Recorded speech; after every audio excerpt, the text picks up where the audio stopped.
Right. Oh, I love that song. Does anybody else like that song? Did you hear it when you were coming in? I think it's called Take On Me by Aha. I love that song. So I have to always, when I do the VIP hangouts, I play a little music coming in, but I have to play it and then turn it off and then hit record so that we're able to share the video and not get in trouble because it's their music, right? So but I love that song. It's so fantastic. Take on Me.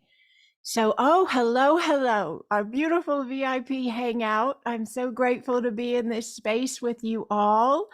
I felt like this would be a really cool way to just get some more time together. I am going to do a Q&A here, and the questions had already have been coming in via email. So I'm going to get to those. If you have a question while you're here, we'll do my best to get to that as well. I hope you brought your favorite beverage. That was part of the deal. No, if you didn't, that's okay. I brought mine. So this is like back behind the scenes additional information on me. So I live in America and we have a restaurant called Chick-fil-A. Some of you already know this about me, but I love their Diet Coke. So I have my beverage. And you can have yours if you do. If not, just enjoy the space. We're just letting some more people in the door here. And I'm so grateful for each and every one of you, beautiful Patreon family. Uh, this this group, this space of us, it is a collective of consciousness, right? We have our individual spaces, we have our individual belief structures, and we have this connectivity of belief that we found a resonance with one another. And so you have found your way here. Yes. And then we have beings, spaces of ourselves, guides, guardians, angelic, star ones that are also part of this collective. So they may not be in a box represented on this screen here with the live, right? Or they may not be listed on the Patreon platform with a name and show up in the comments or whatever, how we are able to because we're physical, but they're here. And that's what makes this collective so cool is we all know that, right? We all know that we are part of a really beautiful, sacred collective of beings. We get to have we get to have a human format to be this space of us as well, and they have their light format that they interact with us in. So we have this beautiful collective, and as we are this space, as we share, as we connect, as we show up in spaces like this, or the Cosmic Grid, or the Being the New Human class, which, by the way, is tomorrow at 10 a.m. Eastern, if you're here live right now. The way every time we're in these spaces, we are, our whole collective and our individual energy spaces are vibrating, pulsating, broadcasting the vibration of love. Are you with me? Beautiful. Awesome. All right. So we still have a few people coming in the door. I'm reminded you of the new human class tomorrow. That's at 10 a.m. Eastern. The audio for Patreon was released. So that was released on the 3rd at 3:33 a.m. I love to do it that way. So it's up now. It's a self-activation audio. It's really quite cool, I think. You take more of the reins, you guide you even more with that audio. You activate your spaces. You set forth your energy. More so maybe than some of the other guided spaces I've given. And a quick reminder as well to any who are here that are in our beautiful AQE Foundations course that's going on right now. We meet every Sunday right now. So that is this week. There's no live class. I like reminded everybody last week, but I'm going to say it again. I'll maybe shoot an email out, but this week is a video only class and the video's already up. So I put it up a few days early, but it's in your portal. If you want to go check out Sunday's class, it's already there. It's dated and it shows you that it's the class for that week. So thank you for your presence and your understanding of all of these spaces of us. I'm going to jump right into these questions. How about that? Oh, you know what I'm going to do though first, because I thought this would be cool. People ask me a lot. I haven't stopped talking since I let you in the door, have I? Okay. So people ask me a lot, what do you read? They want to know what I read or what I have read, what I like, what I would tell somebody to read if, I was going to suggest a book. So I've done it once or twice before, but I'm going to show you some of my favorite books. Is that okay? Would that be cool for hangout time? Okay, this is an oldie but a goodie. I got this book in 2006 when I was venturing into healing my body and healing my life. Okay. And funny enough, it's called You Can Heal Your Life. So this is by Louise Hay.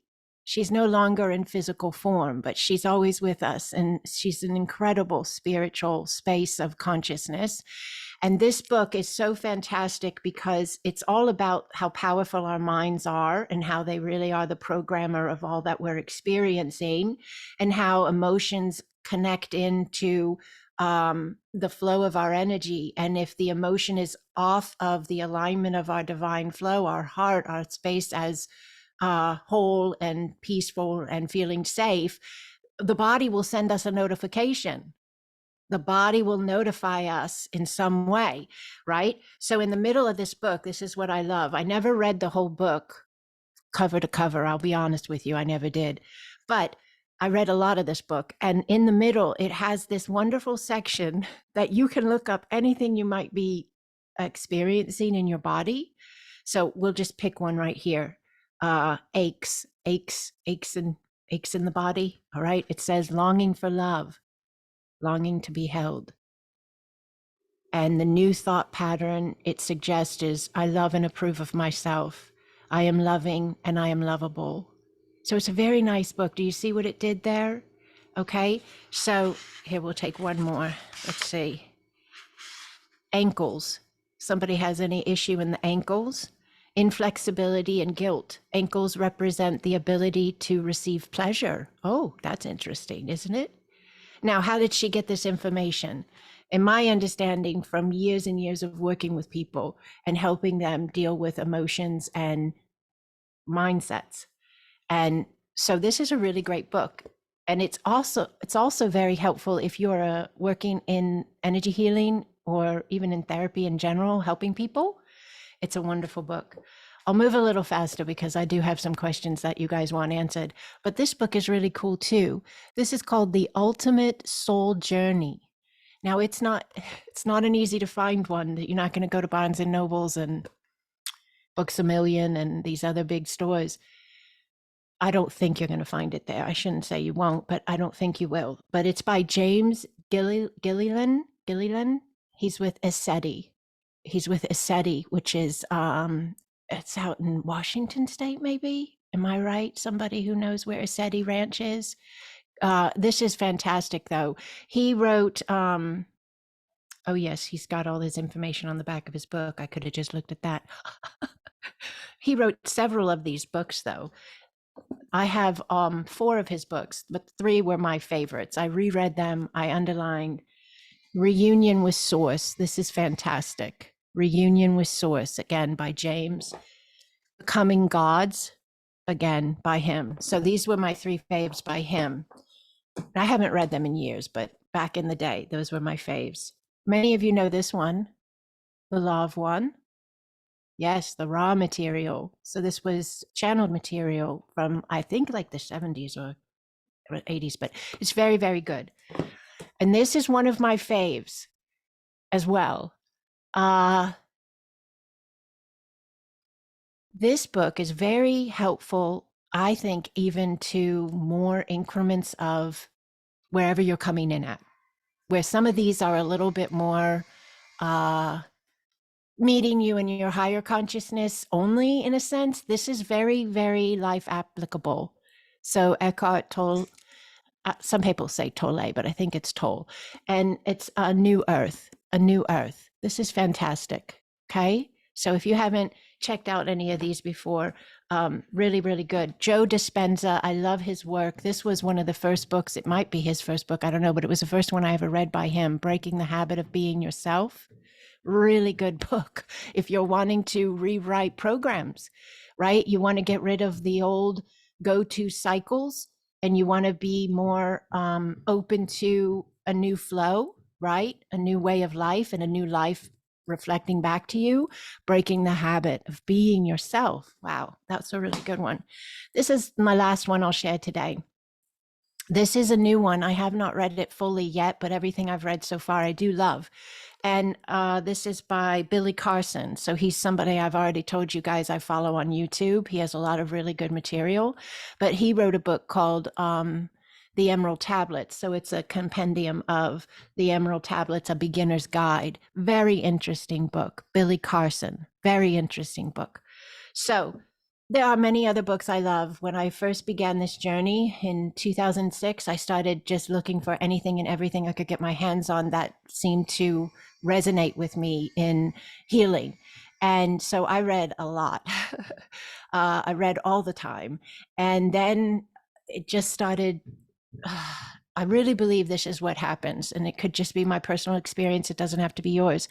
But after you give yourself enough opportunity of alignment with higher thought in books or videos or classes or whatever content, however it's coming to you, all of the above, our actual brain shifts its availability. It shifts itself. And then you start having this greater inner knowing, and it just floods in, and you're not having to reference other people's material as much anymore. Does that make sense to you? Okay, so that's like a really beautiful space to just allow in whatever way it is unfolding. All right, let's look at some questions. I got to take a sip of my drink though. Let's do that. We're hanging out, so I can sip my drink. Okay. I don't sip my drink in, class spaces and stuff, but this is a hangout, so I'm going to sip my drink.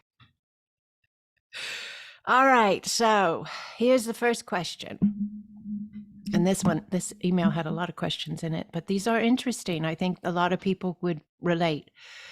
All right, let's see. Where should I start with this? There were several in this email. Okay, breath, talking about breathing, talking about breath. Why is it that we restrict our breath when we start going deep into our subconscious? And does it help to imagine the air going into our lungs or the energy coming into your heart from 360 degrees around?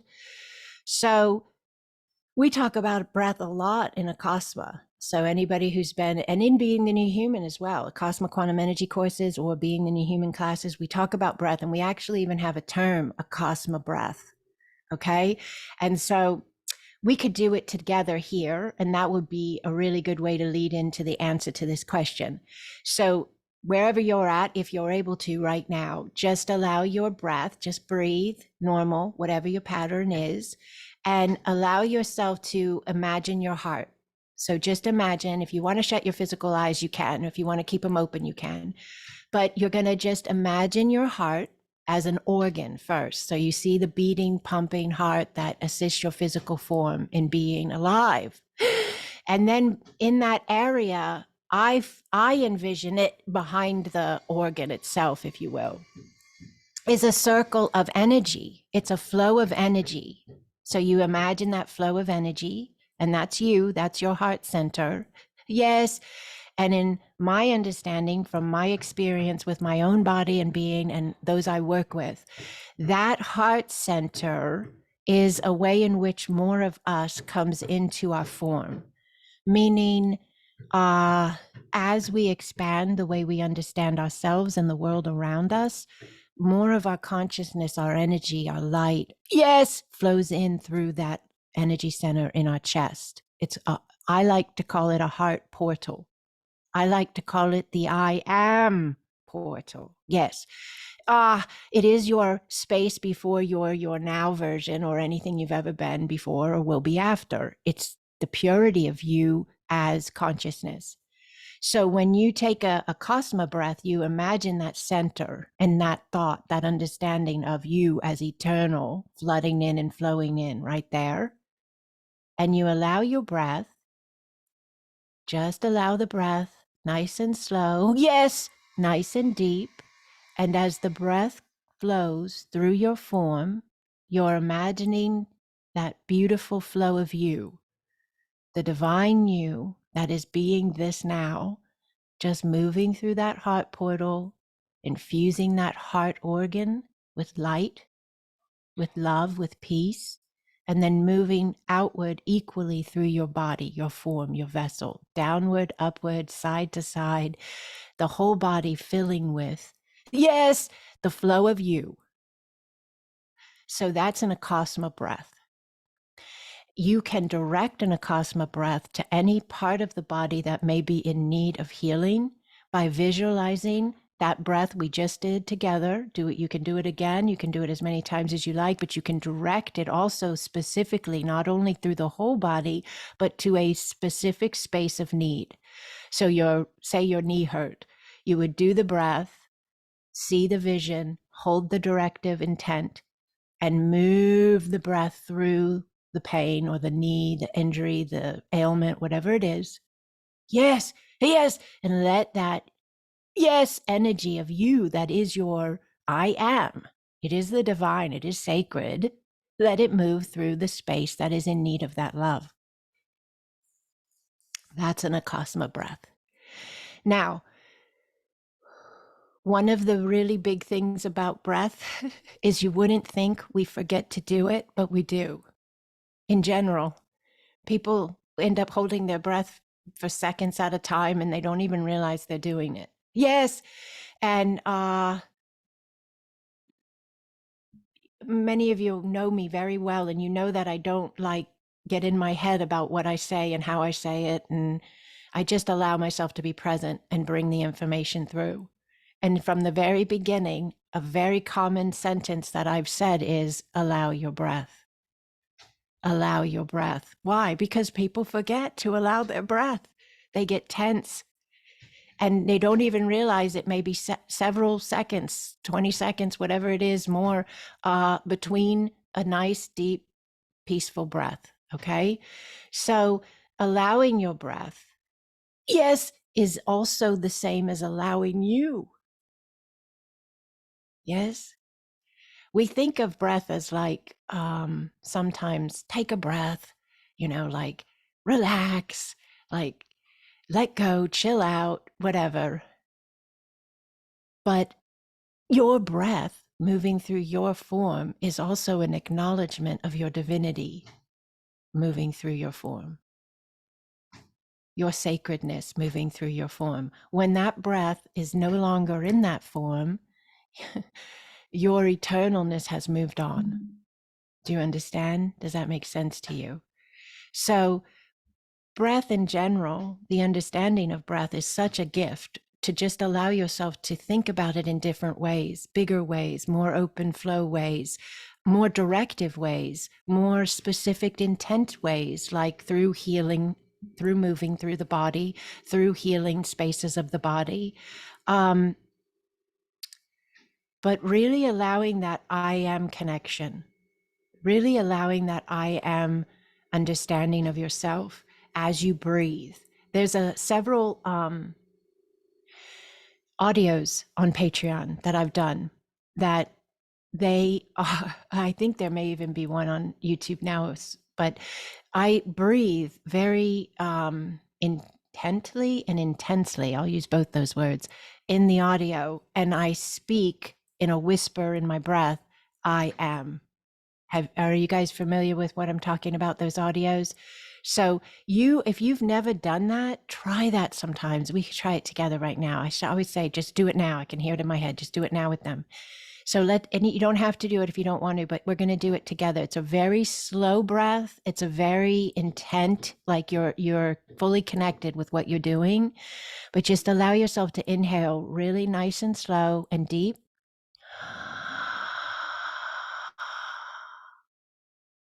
Exhale.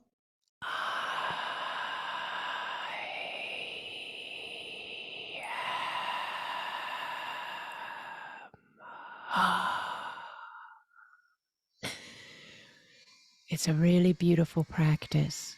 It's a really beautiful practice. You can do it anytime, anywhere, and you're just allowing yourself to acknowledge that I am, that you are, that is within your breath.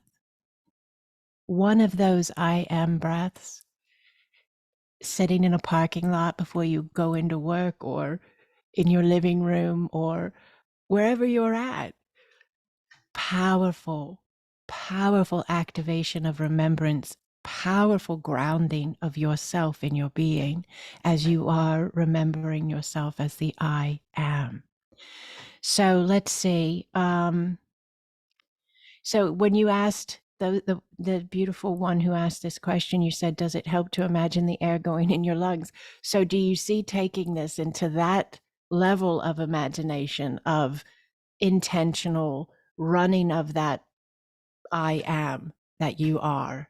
Beautiful, beautiful, beautiful. All right, let's see.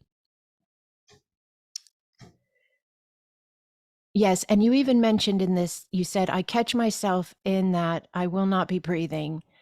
Or is it that just something my 3D brain cannot wrap its head around? So, yeah, that's why I mentioned it that way. And I didn't even read the rest of your sentence here. We don't even realize we're not doing it. And there's so many other layers to this beyond the consciousness and the I am, the physical well-being of the body and its benefit from nice deep breath, right? The oxygenation of the cells and everything like that. I'm not a biologist, or I don't know medicine, but I know that's a space of us that is very important. All right, now let's see. There's another question here. Oh, this was a good one. I really liked this. Please discuss for us where we should or could be directing our lower vibrational energies. Oh, have you ever had that thought or question? That's a good question. I thought it was back down into Mama Gaia, and she would recycle, quote unquote. Now I get confused with the Palladian stories of saying release them to the angels around us, or specifically to saints like Saint Michael or Germain, etc. So this is a fantastic question. So those teachings are beautiful teachings, and they probably, for the people that hold those alignments, they will absolutely 100% work. They're viable, they work. So if that's your thought process, to put it into the earth, and the earth will transmute it, that will work. If that's your belief structure, that will work. And if it's the space of giving it to the angels and you believe this, that will work. What am I telling you more than anything? Your faith is the key. What do you believe? Because whatever you believe is how you're directing your energy. And what I believe and what somebody else believes will only direct somebody else and me. So if you resonate with what somebody else says, then absolutely go down that space, allow your faith. If you resonate with what I'm saying, absolutely go down that space, allow that connection for yourself. But here's the thing that I will say, for my understanding of what I have come to learn. We are ever expanding, meaning the way we've seen things is even being given the opportunity to shift and change. So I have done ceremony before and then taken articles from the ceremony like rose petals or pine needles or whatever I was working with, water, and I have given it back to the earth and said, please transmute the energies related with the ceremony that may need to be shifted, whatever. But I also know that we are in a space now, and I have asked angels to assist me as well. So I've been in that space as well. But I also know we're in a space now where we're being asked to take more responsibility for our own power and be more part of the team, if you will.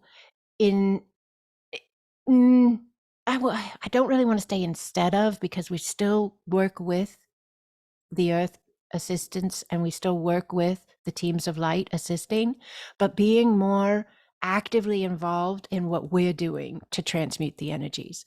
And the other thing is, I really liked this thought I got probably about 6 months ago or so, maybe more.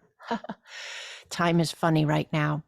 But I got this thought that we shouldn't litter in connection with dense energy, giving it to something else to make it go away and transmute it or clear it, or leaving it in the earth to transmute it or clear it. I just got this understanding that we can change the energy.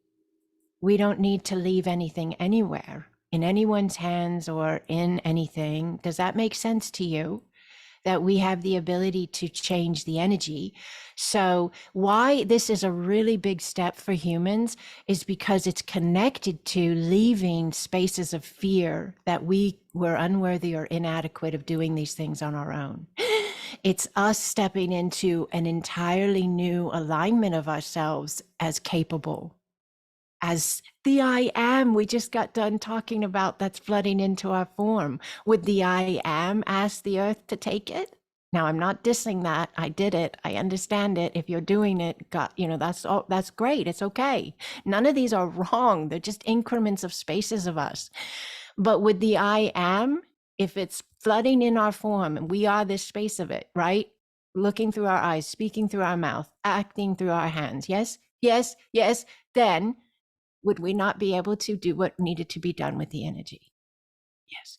So I think that's where we're at right now on just understanding, directing this, okay? That when people are leaving experiential spaces of fear with lower energy, and I'm one that did it, so I really understand that what that can be like. But if one is leaving them, one has the opportunity to do it in whatever way works for them. So never jump farther than you're ready to jump, or, go down the path to a space you're not ready to be at yet. Honor yourself. Honor yourself. Honor what feels right to you. What do I mean by that? If you call upon an archangel or Jesus, or you call upon your ancestors, whatever it is for you, to deal with a lower vibrational energy that you may be experiencing a connection with, then allow yourself to walk yourself out of that if you're ready to move into being more with the ones that you've seen help you. Like, it's a transition space. I hope this is coming across correctly. It's a transition space. You don't have to drop everything you've ever believed in and stand there in the middle of your room, what you may feel like as naked without any protection, and taking on all, dense energy or some entity or something like that. You can walk yourself out of the reliance on something else saving you. You don't have to shift overnight or within the blink of an eye. If you want to and you can, that's fantastic. It's fine. But I want anybody who's seen some spaces and felt some things that is like, I'm not really sure if I'm ready to be my own savior yet, I want you to know that that's okay. There's nothing wrong with that. I still, to this day, have moments here and there where I'll just get a zap of like a really just a fear coming up in me, an old fear in me. I will say, like, I will tend to lean into the fear first because it's a knee-jerk reaction. It's a muscle memory. And I'll want to rebuke, or I'll want to call Jesus, because that's what I always did, right? And then I'll just really quickly, and I've told you guys this before, imagine the light around me. I remember the light around me. And I know that there'll always be a space within that light that for this lifetime, for this person, Andrea, will have a connection point to Jesus, because it was how I was raised. It's embedded. And I don't think there's anything wrong with that. But there is, for me personally, something wrong with putting it all on Jesus and not being responsible for my own energy and my own power and my own sovereignty and my own understanding. As even in the Bible, for those who understand the Bible, read the Bible, maybe went to Sunday school as a child, or maybe you're still going to church now, there's a verse where Jesus was speaking, and he said, "Greater things shall you do in my name." That's a verse that he said. That's a quote supposedly of Christ, right? So being able to understand ourselves as sovereign, as divine, as I am in form, as Christ's, plural, right? I think is what was intended in that sentence. So, and there's so much more there, but there's so many different levels of dealing with lower vibrational energy. And as we are shifting vibrationally and consciously, these spaces are really asking to be seen. I had, we have the Cosmopods of Light. They're beautiful spaces we have on an app called Discord. We have 4 leaders of light who work with me, and they each give of themselves freely to be this free community space. If you're wanting to join us, you can email me about it.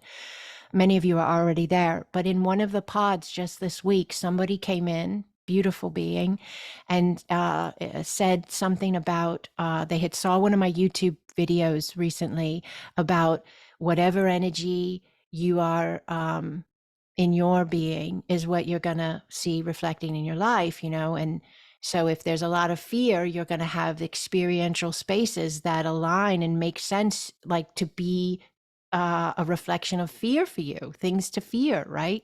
Lower vibrational energies. And they were looking for some assistance because they had seen a lot of lower vibrational energies. They had worked in shaman practices that had dealt with entities. Are you with me?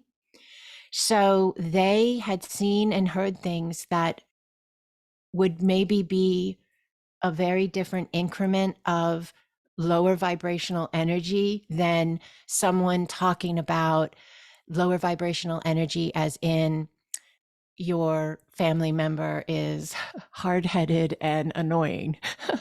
That's a different lower vibrational energy to deal with than an entity that maybe somebody has experienced some type of very dark space with, right? So that's what I just want to make sure, that we have so many people connecting in here from different spaces of understanding and experience. And I want to make sure that I'm never speaking in a way where everyone doesn't find a point of reference that they can connect in with. And I think that that kind of covers it across the board, to remember who you are, trust your faith wherever it's at. So if that means you burn sage to clear your space, and that faith you have in that sage does clear your space, it does. It will, because it's where your faith is. And if yours is that you don't even need sage anymore, your space is cleared because you intend it to be cleared, or you do a blessing on it with your hands, or you speak it on with your mouth. There's whatever your faith is in is where your power lies. Okay. And so I think that's very important to just allow ourselves to see as we look at that space. All right, let's see. We've got people still coming in. I love that. Okay, let's see what else we have here. Oh, this was interesting as well. So, thoughts on why I do not remember my dreams, or suggest practice to jumpstart the backup, maybe. So they did have very lucid dreaming, and then all of a sudden, they weren't having dream space like they were. And there could be many different reasons for this, but I'm teaching a course right now called Higher Mind, Higher Heart Remembrance. And we were talking about what dream space can be. And so I get, if you're not dreaming, why you would be like, I really would like to dream. It could be a space that you're navigating, just the body could be going through a lot of healing. A lot of times when the body is going through a lot of healing in any kind of like physical, mental, emotional way, sometimes, not always, but the dream space can become more quiet, because the body, when you're dreaming, the body is still involved to some degree. Have you ever dreamt and you feel like you're tired when you wake up because you were like, it was a busy dream? Maybe you were running, or, whatever you were doing. And then you wake up and you're like, oh, I don't even feel like I rested. So sometimes it's related to the body needing more of your energy for healing. And so the dream space will quiet itself so the body can get what it needs energetically. Does that make sense to you? Awesome. And so you just allow with compassion, and you could use meditation time to compensate in some ways, or energy session spaces, because they're very similar. For me, I kind of feel like they're like neck and neck, dream space and a quantum meditation. uh, it's you're allowing yourself to go into the spaces of you. So and then as you just be patient and compassionate with the self, most likely that dream space will just click back on again when your body and your being are ready for it to do so. um, it's a wonderful space, whether it's dream or meditation or an energy session. It's a wonderful space of communication. It is. And we have many different ways we look at dreams, which is fine and good. We should. But a lot of times we take them, and people will say, oh, well, you only saw that or thought that because you saw that show. You know what I mean? Like you dream about sharks, and then they go, yeah, but you saw that movie, and it had sharks in it or something like that. And that can happen, of course. I get that understanding. But I still think we're bigger, to the extent that we even saw the show about sharks because we needed to dream about sharks because we were bringing ourselves a message. Does that make sense to you? That it's always still us directing us. So, all right. These were really good questions. The last one's a big one that I have here. And then if anybody has one, I'll look at the chat as well. This one, I'm not even going to go fully down this road. And the person that sent this in is probably giggling inside because they know which question I'm about to say. But they said, they were wondering why they were obsessed with believing that maybe the earth plane is flat. So, we've heard about, is the earth flat? Is it a globe, or, a circle planet like we've seen in our history books and everything like that? I love to look at it like this. Either way, I'm still who I am, whether I'm on a flat space of earth or whether I'm on a circular globe or whatever. It doesn't change the I am. It doesn't change the eternal, the eons old. It could make it more interesting either way. So I'm okay. But I do know there are people, I believe, this is my own personal opinion. You have yours, please. I believe there are people in humanity that we need asking questions and looking in certain directions because it helps expand the consciousness as a whole. It helps bring in more possibilities to us. Does that make sense to you? If we all believed exactly the same thing, there's not a lot of growth there, right? And it's by allowing possibility that we allow expansion, right? And that it doesn't have to come with, if it's true, then everything, oh my goodness, we all go too far to this side and the boat tips over. And it doesn't have to mean that things change, really. If we know who we are, we're unwavering no matter what we're on. Does that make sense to you? All right. So I do have personal ideas on some of these things as well. I think there's stuff going on in Antarctica that we're not being told about. I'll say that. I think there's a lot more to our planet than we know. I think there may even be land that we're unaware of. But I like to just think that my space of this, because like I said, everybody has a space of the flow of the consciousness of the whole, right? So we all have these individual spaces that matter, that are assisting the expansion. And my space tends to be to assist, do it myself, but also be available to assist any who are resonating with being aware of how powerful we are as consciousness, and being a resonance of peace, being a vibration of love. And as all these things surface, all of these spaces of us come to light, all of these questions begin to be asked, and some begin to be answered. If there is a large group of us anchoring peace, that will assist with balance as these things come forth. Does that make sense? So some are here to ask the questions. Some are here to bring forth answers and say, hey, look over here. Hey, look over here. What about this? What about that? And some are just here to anchor peace so that this whole thing can keep expanding and opening. And I'm a peace anchor. That's what I'm here to do.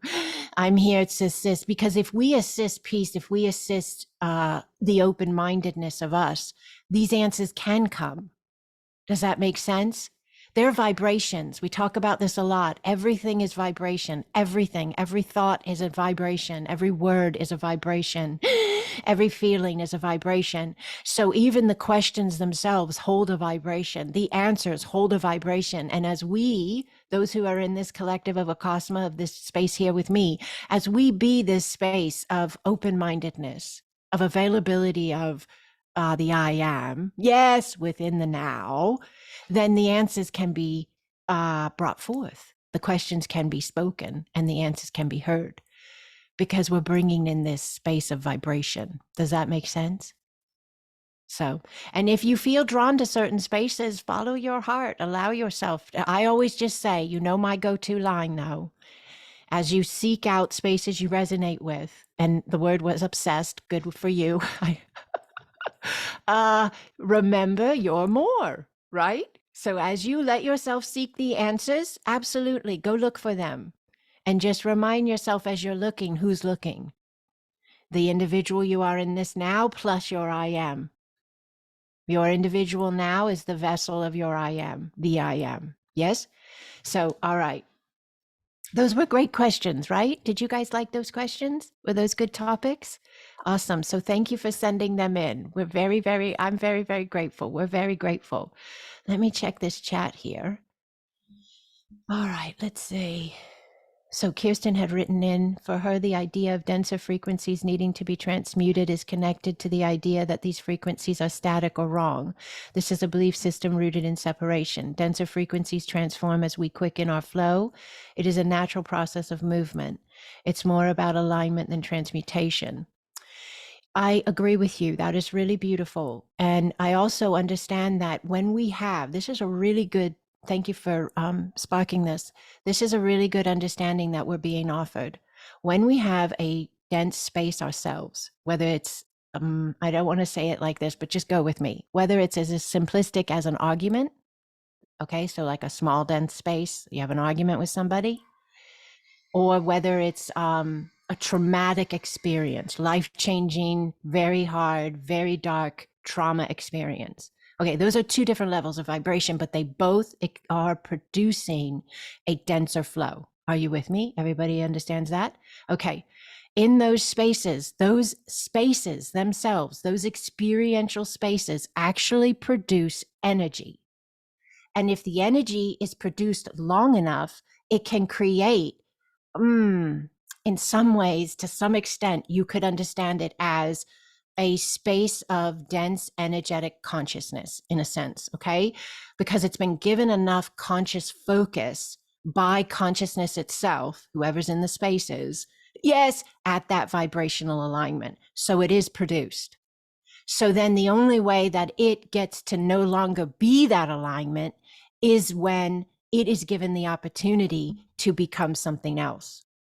And that means whatever's giving it focus, the people that are involved, the people that it happened to, then that can be a lot, because these trauma events can be connected to even entire groups of people, right? But those that are connected do their own inner healing, and then their connection to it has now changed because they've changed. So then the energy that was produced in whatever experience that happened, it's an actual thing. It does exist. If you go into a space, a house, a site, a sacred site on the earth, a regular everyday space on the earth, really, you can feel energy. And everybody's going to feel differently because they're going to feel based on their filter. You have your own filter. I have mine. It's based on our beliefs. So someone who carries a fear filter, they haven't really let go of some of their belief structures on whether they believe they're safe or not. and what can harm them or not. When they go into the space with that density that may be there because it was created in some way by someone or some group, they may register that as a evil spirit or a dense, dark entity. And then somebody else comes in and they're at a different space of understanding, not better level, not greater level, not about that. It's just energy. They come in and they're in that same proximity with that same energy, but because of how they believe about themselves and everything around them, their filter is not filtering through fear, it's filtering through that space of understanding, and it doesn't register it as a demon or a dark entity. It registers it as an energy that is out of alignment with source. And in those spaces, both people can respond, or groups can respond from their belief structure and their faith, and they can assist that energy, not like it's your responsibility, but just in the understanding of, like you breathe because you breathe. It just happens. If you come in contact with an energy, you're in a space and you sense an energy, or you know you've created a dense energy, you can, if you choose to, utilize your faith in the alignment you hold. That has to happen. You can't take mine on or someone else's on. You have to take yours on what you do with it. You know, I showed you these books with James Gillian, the 3 books that he wrote, and he shares a prayer type thing that he teaches. I don't know if he still teaches it, but I used to years ago share it as well. And I do think if you believe it works, you should use it. But if he senses a dense energy, he calls in and he tells the person, if he's working with somebody, call in your spiritual team and then ask them to escort that energy to a space that is in more alignment with it and offer it the opportunity to clear and shift. So if that feels right to you, that is something you could allow, right? Which is really what we started off this whole talk with. But at the same time, all I'm asking is be open to the understanding of, like, I used to do that, but now I'm at a space where, for the most part, if I'm ever in an understanding of dense energy, and I have been in these spaces even with clients and such that have really deep trauma spaces and or belief structures in demonic beings. And I sometimes won't even know that the client has these connections because I don't know. I get an email with a name. I don't know the person. They're somewhere on the planet. I do not know them. I get a time that I'm supposed to do a session for them in the work I do. And I just find it fascinating. I will have experiential spaces, not knowing them, with whatever they're dealing with entity wise. I will experience that sometimes. That I've had really weird things happen in my bedroom and in my house, and I'm not living there anymore. And I know with the work that I do, I'm now in a space where I'm like, okay, this is this person's, and it never fails. Then I do the session for them and I share the understanding and the feedback, and they will be like confirming left and right. That's where they're living. That's the alignment they're holding. That's the energy they're resonating and flowing in. And so for me, that's a huge confirmation of the work we do, where we go into the field and we are able to connect quantum to quantum, consciousness to consciousness with the client and assist in realigning the energy. Then the client has to make the choice to then live from that new alignment and allow those new belief structures to come in that are in a connection with that new alignment. But these spaces of energy are real. I'm not discounting that. I want everybody to hear me. I understand it. I'm just saying wherever you're coming in at is how you're going to interpret and how you're going to respond and how you're going to, have connection with those spaces. So, all right, let's see. I have like 5 minutes. Let me read these really quick here. Okay, you mentioned we could watch a video. Where can I find it, please? You mentioned we could watch a video on an. Okay, so on my in-person session. I don't have that's Carol, that is available in the AQE Foundations course. I will try to make note of that here for you Carol, if I don't send you something in just like a day or two, just message me or email me. Carol, you want to see the in-person session? Okay. That's in the AQE course, I think. There's a video on that. I might have put it on YouTube. I'll check and see.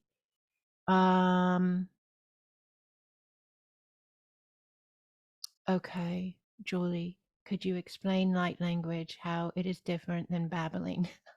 I love that, Julie.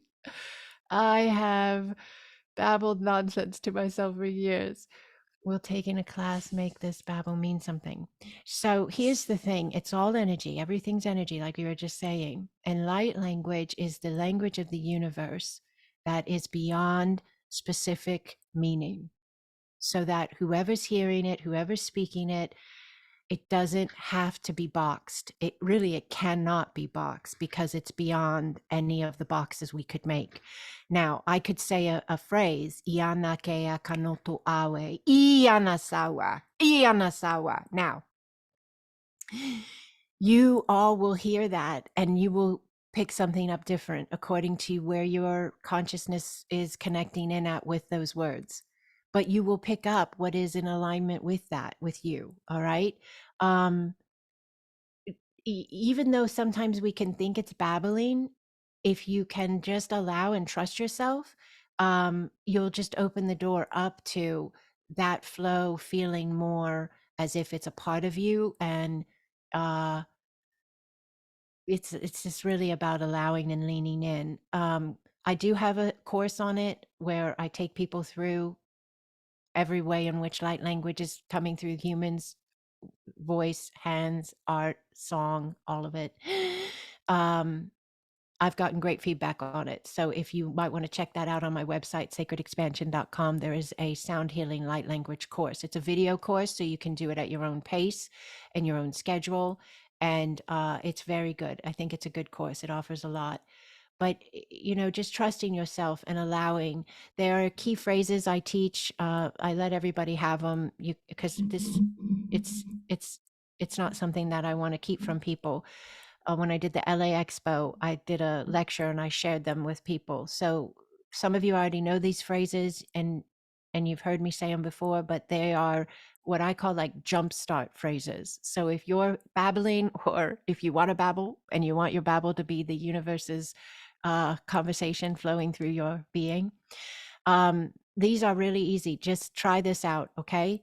So Tay, Tay, Tay, and you say it three times. Tay, tay, tay. Na, Nah, na, na, na, na. Yes. Oh, yes. No, Kaya, Kayah. Yes. Tay, tay, tay. Na, na, na. Ono Kaya, ono Kaya. Tay, tay, tay. Na, na, na. Ono Kaya, ono Kaya. And I call it a jump start. So whether you try it in your shower or your car or your living room or wherever you want to try it, and just love yourself and just have fun with it. If you want to over accentuate, overhold it, you want to sing it, you want to chant it, you want to play a drum while you do it, or a Tupperware. If you don't have a drum, go get a pot from your kitchen or a Tupperware bin and, te, te, te, na, na, na, ono kea, iasane atawa. See, it just sparks, and then you just flow. So trust yourselves, allow. It's a great jump start. And I love it. Thank you. Thank you for asking that, Julie. That was a beautiful question. Thank you. All right, holy ones. Bonnie, let's see. I live on Tay Street. Oh, I love it. That's beautiful. That's awesome. You live on Tay Street. Of course you do, Bonnie, and you're here today. I love it. Love light language, sharing light language this evening for the first time openly for a group, allowing. I love it. I love it. That's awesome. What beautiful timing, huh? I love it. So Bonnie, I believe you brought yourself a confirmation, right? That's awesome. Beautiful. All right. Really beautiful. Thank you. Really grateful to be with each and every one of you. The video of this will be available on Patreon. You can return to it if you choose to. Share your comments, your feedback. Email me if you have any additional questions. I get to you as soon as I can. Know that it takes me a little time sometimes because there's a lot coming in, but I also like to be very present when I respond. So I try not to one-liner people. So keep that in mind. I'm getting there as fast as I can. Thank you for your patience. Thank you for your presence. I love you. I love you. I love you.